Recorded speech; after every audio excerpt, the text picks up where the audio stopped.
नमामि धन्वन्तरिमादिदेवम् सुरासुरैर्वन्दितपादपद्मम् लोके जरारुभयमृत्युनाशनम् दातारमीशं विविधौषधीनां शङ्खं चक्रं जलौकां दधतं मृतघटं चारुदोर्भिश्चतुर्भिः सूक्ष्मस्वच्छातिहृद्यं शुकपरिविलसन् मौलिमम्भोजनेत्रं कालाम्भोदोज्ज्वलाङ्गं कटितटविलसच्चारुपीताम्बराढ्यं वन्दे धन्वन्तरीतं निखिलगदवन्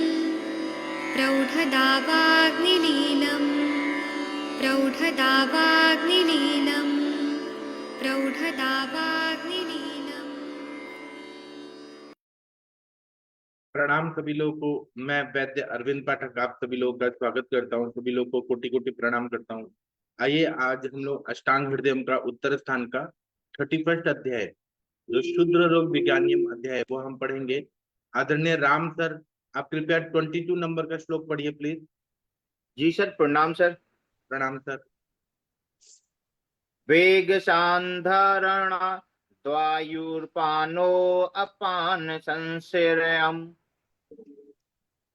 वेग संधारणा वेगसंधारणाद् वायुपानोपान संश्रयम् आडु करोति ब्रह्मांत मार्गमस्य तथा सकृत अणुकरोति बाह्यान्तर्गमार्गस्य ततः सकृत्।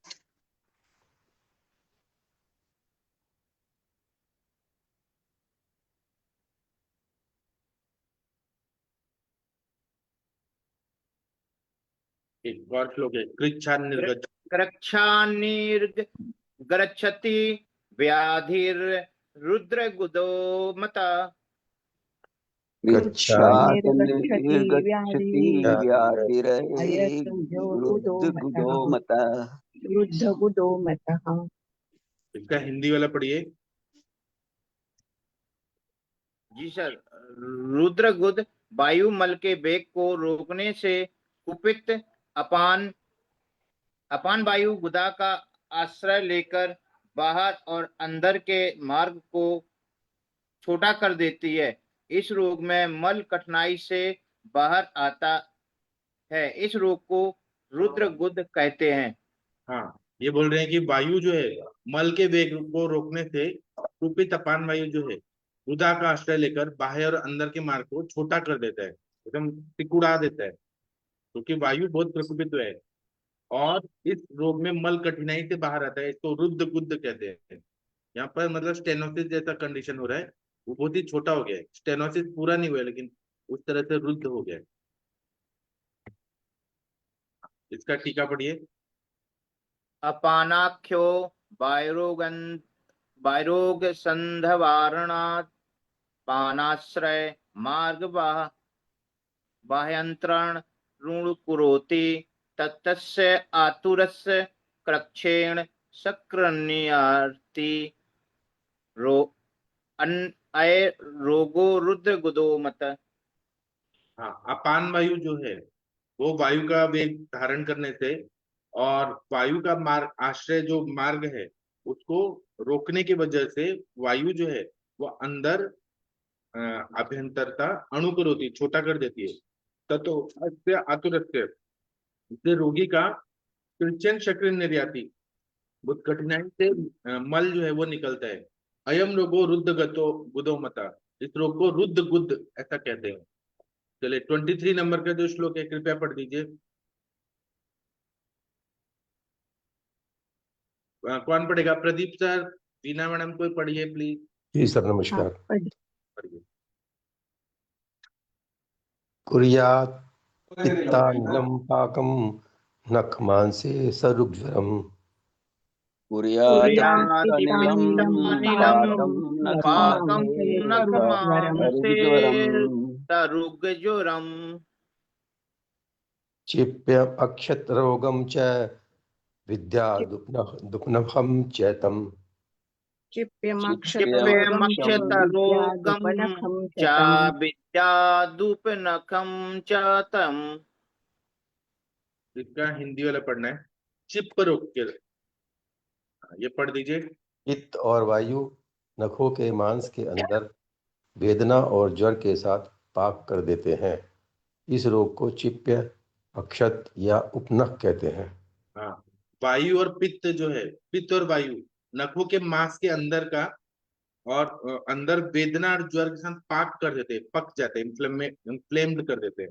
इस रोग को चिप, अक्षत या उपनख रोग कहते हैं। इसका संस्कृत टीका पढ़ते हैं। हाँ सर, प्लीज पढ़ दीजिए। तानिल कर्त्र नख मासे सरुप ज्वर पाक कुर्यात् तचिप्यम तथा अक्षत रोग मुपनखम च विद्यात्। पित्त और वायु जो है वो क्या करते हैं, नख और मांस में वेदना युक्त ज्वर और पाक कर देते हैं, उसको चिप रोग कहते हैं। और यह अक्षत रोग भी कहलाता है, उपनख भी कहलाता है। 24 नंबर का श्लोक है, आदरणीय वीणा मैडम आप पढ़ दीजिए। जी। कृष्णो अभिघातात् वृक्षस्य खरश्च कुनखो नखः कृष्णो अभिघातात्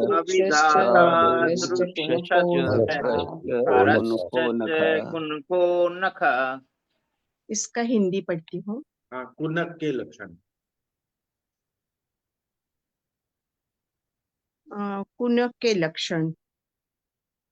चोट के कारण कृष्ण वर्ण वृक्ष और खर नख कहते हैं।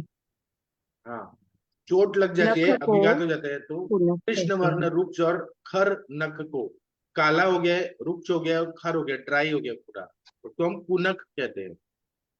इसका संस्कृत वाला टीका पढ़ दीजिए। हाँ, पढ़ती हूँ। अभिघातात् कृष्ण वर्णो वृक्षश्च खरश्च नख कुनख आख्य। हाँ, अभिघात से या कृष्ण वर्ण से, अभिघात से काले रंग का रुक्ष और खर ऐसा नख हो जाता है, उसको कुनख कहते हैं। चलिए, इसके बाद वाला जो श्लोक है वो कौन पढ़ना चाहेगा आप लोगों में से? सविता पेठे मैडम जी, आप पढ़ सकती हैं। हाँ जी, प्रणाम सर, प्रणाम सभी को। दुष्ट कर्दम संस्पर्शात् कंडुक्लेदान्वितान्तराः दुष्ट कर्दम कंडुक्लेदान्तिबान्तरा अंगुल्यो अलसमित्याहुस् अंगुल्यो मिथ्याहुस्। क्या आगे का हम पढ़ते हैं।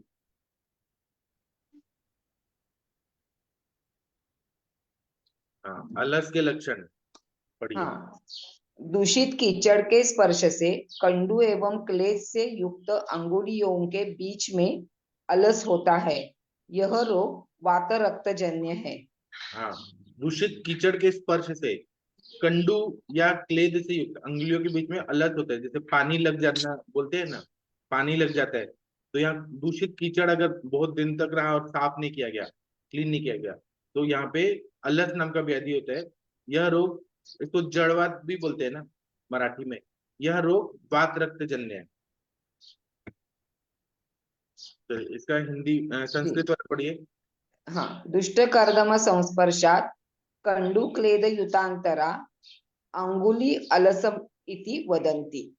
हाँ, दुष्ट कर्दम, कर्दम मतलब कीचड़ के स्पर्श से कंडू और क्लेद युक्त अंगुलियों के अंदर में अलस नाम का व्याधि होता है, उसको अलस बोलते हैं।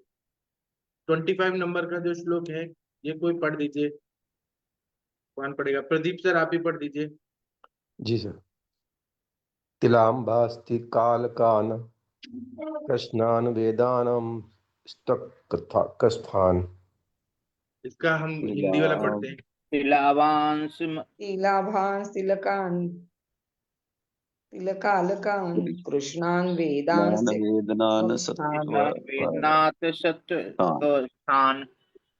तिल के समान काले रंग के बिना वेदना के तथा त्वचा में स्थित तिल कालक काला तिल होते हैं। हाँ, इसका मतलब ये है कि तिल के समान काले रंग के बिना वेदना वाले और त्वचा में स्थित काला तिल हो जाते हैं, तो तिल कालक बोलते हैं, जो तिल होता है।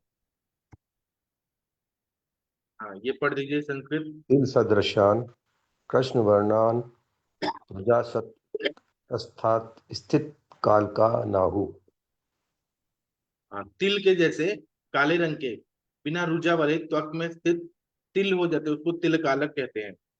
ये आधा श्लोक भी पढ़ दीजिए सर। मसाम स्थानैव चोन्नातान। पढ़िए सब लोग। सांस्तान नेव चिन्नतान चोन्नतान। इसका हिंदी वाला पढ़ते हैं। अच्छा, एक और श्लोक है इसके साथ। सर पढ़िए।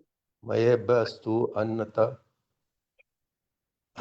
तरामश्रम कीलीन हितासितान। माशेभ्यस्तून तत्रांध्र धर्म कीलान कीलान सीतासितान। हाँ, ये हिंदी तिल वाला। कालक जब ऊपर को उड़े हों तब मत्स्य कहे जाते हैं। मत्स्यों से भी कुछ अधिक ऊंचे रंग में काले और सफेद को चर्मकील कहते हैं। हाँ, ये तिल कालक जब ऊपर उड़ जाते हैं तब उनको मत्स्य कहते हैं। तो से भी जब कुछ ऊपर उड़ जाते हैं, रंग में काले या सफेद होते हैं, उसको चर्मकील कहते हैं, केलॉइड्स कहते हैं। इसका संस्कृत वाला पढ़ दीजिए। मशेभ्य उसके सकाशादुन्नतरान ऊपर वाला भी पढ़िए, आधा लाइन वाला। तानेव तिल कालुकन्नतान मशानहु। हाँ, वो तिल मशेभ्य कालक सका जो उड़ जाते हैं उसको मशा कहते हैं। मशा कहते हैं। मशेभ्य सकाशानुद्त्रान वर्णत सीतासितान चर्मकीलास्तनाहु। मशेभ्य सकाश उत्तरातरान, मतलब मशा से ऊपर और ज्यादा उन्नत हुआ जो ये बढ़ जाता है, उसको हम कुछ सफेद होता है सीता असीतान, कुछ सफेद कुछ काले होते हैं, कुछ चर्मकील ऐसे कहते हैं। चलिए, आदरणीय महाजन सर, आप कृपया पढ़ दीजिए। हाँ जी, प्रणाम सर, सभी को प्रणाम। प्रणाम सर। तथा विदो चतुमनि सहजो लोहि तस्तु स। पढ़िए। तथा विदो चतुमणि सहजो लोहितस्तु स।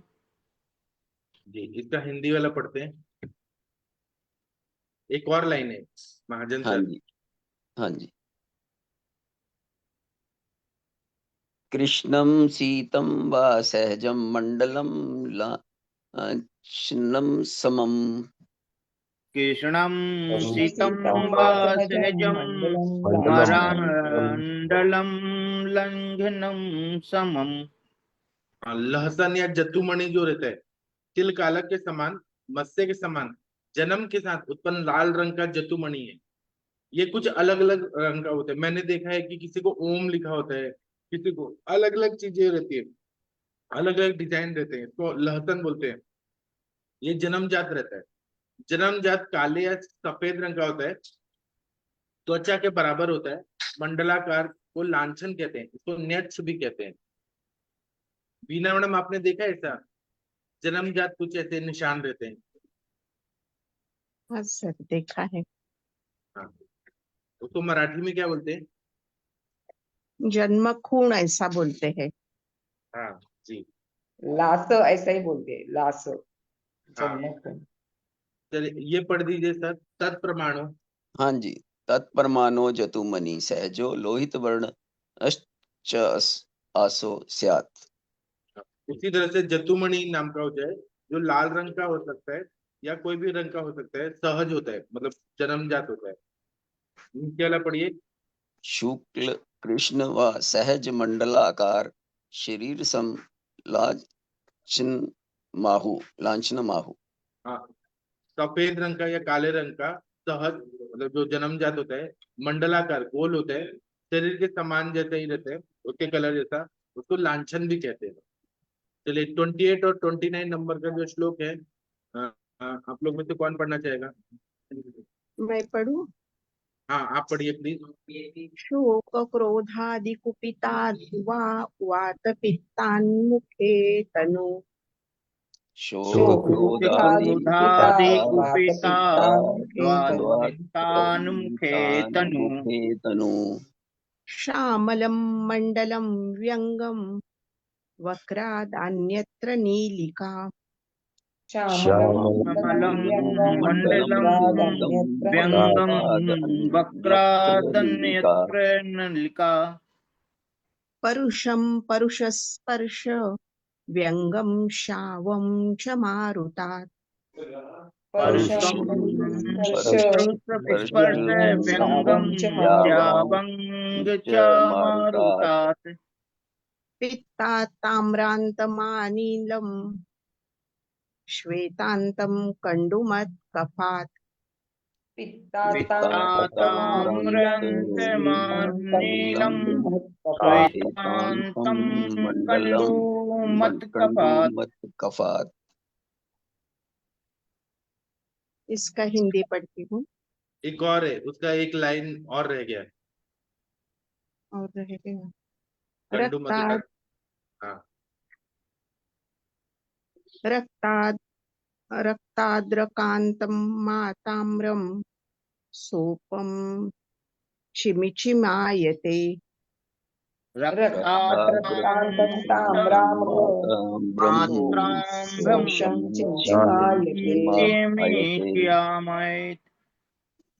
शोक क्रोध आदि से कुपित वायु वात तथा पित्त मुख में पतला एवं श्याम वर्ण मंडल कहते हैं। इसको व्यंग कहते हैं। यही मुख से अन्यत्र होने पर नीलिका होती है। वायु के कारण व्यंग कठोर, स्पर्श में कठिन और शाव वर्ण होता है। पित्त के कारण किनारों पर ताम्र वर्ण और कुछ नीला होता है। कफ के कारण किनारों पर श्वेत और कंडुयुक्त होता है। रक्त के कारण किनारों पर लाल ताम्र वर्ण, दाह एवं चिमचिमाहट वाला होता है। अब ये बता रहे हैं कि शोक जो बहुत ज्यादा करता है, डिप्रेशन में रहता है, क्रोध करता है, तो उससे कुपित हुआ वायु और पित्त है, मुख में पतला और श्याम वर्ण का मंडल करते हैं, तो व्यंग वांग कहते हैं। यही मुख से अन्यत्र होने, जिसको एक्ने भी कहते हैं, यही मुख से अन्यत्र होने पर नीलिका होती है। मुख में है तो व्यंग बोलेंगे, मुख से बाहर है कहीं और है तो नीलिका बोलेंगे। वायु के कारण व्यंग कठोर, स्पर्श में कठिन और श्याम वर्ण का होता है। पित्त के कारण किनारों पर ताम्र वर्ण और कुछ नीला होता है। कफ के कारण, अब व्यंग के भी, एक्ने के भी 3 टाइप होते हैं। कफ के कारण किनारों पर रक्त श्वेत और कंडयुक्त होता है, और ये चौथा टाइप है कि रक्त के कारण किनारों पर लाल वर्ण का, ताम्र वर्ण का, दाह और चिमचिमाहट वाला होता है। ऐसा 4 टाइप का व्यंग वांग ऐसा बताया। चलो इसकी टीका पढ़ते हैं। हाँ। हाँ, ये प्लीज पढ़ दीजिए। वातपित्तात् शोकादि क्रुद्धात् तनु श्याम वर्ण मंडलाकार मुखे व्यंग वदन्ति। मुखाद अन्यत्र नीलिका। परुष अच्छविस्तथा परुष स्पर्श श्याम वर्ण च व्यंगवातात् स्यात्। पित्तेन ताम्रान्त किंचित् नीलम, कफेन श्वेतान्त सकंडू च स्यात्। रक्तात् रक्ताद्रकान्त रक्ताद्रकान्त किंचित् ताम्रमोषयुत चिमचिमायते च। हाँ, वात पित्त ये कुपित हो जाते हैं। कब होते हैं? तो शोक आदि और क्रोध करने से। तो फिर उससे क्या होता है? वात पित्त दूषित होने से रक्त में जाएंगे और तनु और श्याम वर्ण के मंडलाकार मुख में हो जाते हैं, उसको व्यंग कहते हैं। मुख के अन्यत्र होते हैं, उसको नीलिका कहते हैं। परुष छवि वाला जब रहता है और परुष स्पर्श वाला रहता है और श्याम वर्ण का रहता है, वो व्यंग वात से होता है। पित्त से ताम्र रंग का होगा और किंचित नीले रंग का होगा। कफ से श्वेत रहेगा, कंडू युक्त रहेगा। रक्त से जो रहेगा वो ताम्र और जलन वाला रहेगा और चिमचिमायन रहेगा। 31 नंबर का जो श्लोक है, कृपया सविता पेटे मैडम जी आप कर दीजिए प्लीज। हाँ जी। वायुनोदीरितश्लेष्मा त्वचं प्राप्य विशुष्यति। वायुर्दीरितः श्लेष्मा त्वचं प्राप्य विशिष्यति। ततस्त्वग्जायते पाण्डु क्रमेण च विचेतना। ततस्त्वजायते पाण्डुः क्रमेण च जाते विचेतना। विचेतना। अल्पकण्डुरविक्लेदा सा प्रसुप्ति प्रसुप्तितः। अल्पकण्डुरविक्लेदा विक्लेदा प्रसूतिः प्रसूतितः। प्रसूपिता। प्रसुप्ति के लक्षण बता रहे हैं। हाँ, ये पढ़ दीजिए। प्रसुप्ति वायु से प्रेरित कफ त्वचा में पहुंचकर सुन आता है। इससे त्वचा पीली पड़ जाती है और क्रमशः अचेतन बनती जाती है। इसमें थोड़ी सी कंडू तथा क्लेद का अभाव होता है। चेतना नाश होने से इसको प्रसुप्ति सुप्तवत सोया हुआ कहते हैं। हाँ, जहाँ पे नमनेस आ रही है वो बोल रहे हैं कि वायु से प्रेरित कफ त्वचा में पहुंचकर, यहाँ पे कफ भी है, वायु से प्रेरित कफ त्वचा में पहुंचकर सूख जाता है, त्वचा पीली पड़ जाती है और क्रमशः अचेतन बनती जाती है, नमनेस आ जाता है।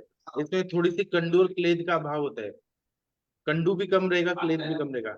चेतना नाश होने से उसको प्रसुप्ति सुप्तवत सोया हुआ कहते हैं। इसका टीका पढ़ते हैं। 31 पढ़ दीजिए। सविता। प्रवदेन कफ प्रेरिता त्वच प्राप्य विशुष्यति। अनंतर त्वक्पाण्डु क्रमेण च विचेतना अल्पकण्डु विक्लेदरहिता च जायते। सा प्रसुप्तित प्रसुप्ति स्यात्। हाँ, वायु से कफ जो रहता है प्रेरणा पाकर त्वचा में सूख जाता है। उसके बाद त्वचा जो रहती है वो पांडु रंग का होगा, क्रम से विचेतना का नाश होगा, अल्प कंडु, अल्प क्लेद और उसमें होगा ही नहीं, और उसको प्रसुप्ति, वहां पे नमनेस आ जाएगा, उसको प्रसुप्ति ऐसा व्याधि बोलते हैं। 32 नंबर का श्लोक है, कृपया ये वर्षा मैडम आप पढ़ सकती है। डॉक्टर वर्षा मैडम। जी प्रणाम सर। हाँ, प्लीज पढ़ दीजिए। असम्यग् वमनोदीर्ण पित्त श्लेष्मान्निग्रहै। बोलिए सब। असम्यग् वमनोदीर्ण नोदीर्ण पित्तश्लेष्मानं निग्रह। मंडल अन्या अतिकण्डूनि राघवन्ति बहूनि च।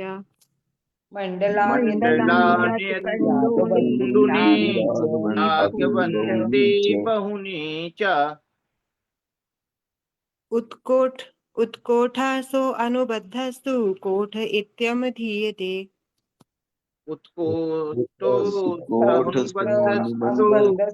कोठ इत्याभिधीयते। इसका हिंदी पढ़ते हैं, पढ़िए मैम।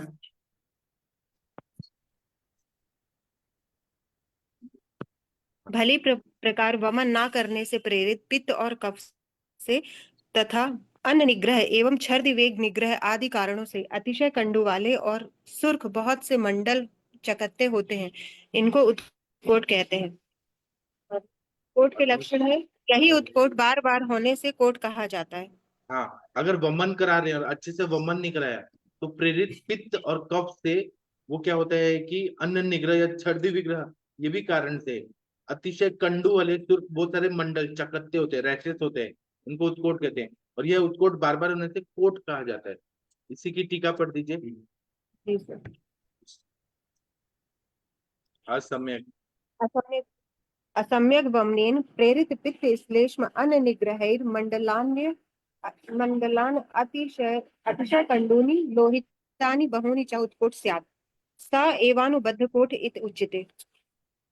असम्यक वमनेन, असम्यक रूप से वमन हुआ तो प्रेरित पित्त और श्लेष्मा जो है वो किसी भी तरह से रोका है, जैसे उल्टी का वेग रोका या कोई और वेग रोका, तो उससे क्या होगा, निग्रह करने से मंडल वाले और कंडू और लाल रंग के बहुत सारे उत्कोट हो जाते हैं, रैशेस हो जाते हैं। तो ये सारे बार बार अगर होगा तो उसको कोट बोलते हैं। चलिए 33 नंबर का श्लोक है, सविता पेटे मैडम जी आप कंप्लीट कर दीजिए। जी जी। इधर से हाँ, प्रोक्ता षट्त्रिंशत्येते क्षुद्ररोगा विभागशः प्रोक्ता षड्विंशतिस्ते क्षुद्ररोगा विभागशः क्षुद्ररोगा विभागशः यान विज्ञाय मुह्येत चिकित्सायां चिकित्सकः ज्ञान विज्ञाय विज्ञाय चिकित्सायां चिकित्सकः चिकित्सकः इति श्री वैद्यपति सिंह गुप्त सुन श्रीमद् वाग्भट विरचितायां अष्टांग हृदय संहिताया षष्ठे उत्तर स्थाने शूद्र रोग विज्ञानीयम नामई 31 इसका हिंदी वाला पढ़ते हैं। हाँ ये पढ़िए। ये 36 शूद्र रोग पृथक पृथक कह दिए हैं। वक्तव्य, शूद्र रोग यह संज्ञा प्राचीन आचार्यों की है। अग्निरोहिणी आदि बड़े रोग भी इसमें आए हैं, अथवा क्षत्रियो गच्छन्ति इस न्याय से यह ठीक है। इन रोगों के लक्षण और चिकित्सा क्षुद्र छोटी होने से ये क्षुद्र रोग कहे जाते हैं, जिनको न जानकर वैद्य चिकित्सा में मोहित हो जाता है। इस प्रकार विद्योतिनी टीका में उत्तर स्थान का क्षुद्र रोग विज्ञानीय नामक 31वां अध्याय समाप्त हुआ। हाँ, ये 36 शूद्र रोग अलग अलग कहे हैं। शूद्र रोग जो है ये प्राचीन आचार्यों ने संज्ञा दी है, और अग्निरोहिणी जैसे बड़े रोग जो हैं डिप्थेरिया वगैरह वो भी इसमें लाए, क्योंकि क्षत्रियो गच्छन्ति न्याय अगर है तो बहुत सारे लोग छाता लेके जा रहे हैं, लेकिन एक दो लोग छाता लेके नहीं जा रहे, तो हम लोग क्या बोलते हैं, सब लोग छाता लेके जा रहे हैं, लेकिन एक दो एक्सेप्शन रहते हैं। उसी तरह से यहाँ पे अग्निरोहिणी नाम के बड़े रोग भी हैं, लेकिन शुद्ध रोग में उसको इंक्लूड कर दिया। इन रोगों के लक्षण और चिकित्सा शुद्ध छोटी होने से शुद्ध रोग मतलब जल्दी ठीक हो जाती है, इसलिए शुद्ध रोग कहे जाते हैं। और जिनको वैद्य नहीं जानते हैं वो चिकित्सा में मोहित होता है, कंफ्यूज हो जाता है कि क्या करना है क्या नहीं करना है। इस प्रकार विद्योतिनी टीका में उत्तर स्थान का शुद्ध रोग विज्ञानी नाम का 31वां अध्याय समाप्त हुआ। इसकी संस्कृत टीका पढ़ दीजिए, 1 मिनट जी। हाँ प्लीज पढ़िए। हाँ, इति अनेन प्रकारेण 36 क्षुद्र रोगा विभागेन उक्ता इति श्री मृगांक दत्त पुत्र श्रीमद् अरुण दत्त विरचितायां अष्टांग हृदय टीकाया सर्वांग सुंदराख्याया षष्ठे उत्तर स्थाने शूद्र रोग विज्ञानीय नाम 31 समाप्त। हाँ, इति मतलब इस प्रकार से 36 शूद्र रोग अलग अलग विभाग में कह दिया है। इसके बाद जो इसका चिकित्सा बताएंगे। इस तरह से श्री मृगांक दत्त के पुत्र श्री अरुण दत्त जी ने जो अष्टांग हृदय की टीका सर्वांग सुंदर व्याख्या लिखी है, उसका उत्तर स्थान जो 6वां स्थान है उसमें शूद्र रोग नाम का 31 नाम का अध्याय समाप्त हुआ। तो आदरणीय सविता मैडम आप भगवान का प्रेयर कर सकती हैं। सविता मैडम भगवान का प्रेयर आप कर सकती हैं क्या, या कोई वीना मैडम आप कर सकती हैं? हाँ करती हूँ। हाँ जी करिए।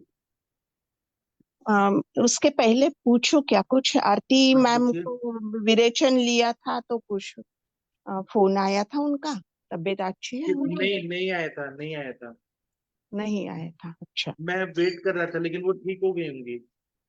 ओ, और ना मेरा शाम का लेक्चर नहीं हो पा रहा है आज, और कल भी नहीं हो पाएगा, उसके लिए मैं क्षमा प्रार्थी हूँ। कोशिश करूंगा आराम लेकिन से कुछ काम आ जा रहा है। सुबह आराम का से। लेक्चर हाँ, अगर लेक्चर नहीं हो पाता उसके लिए मैं क्षमा प्रार्थी हूँ। चलिए मैम करिए भगवान का प्रेयर।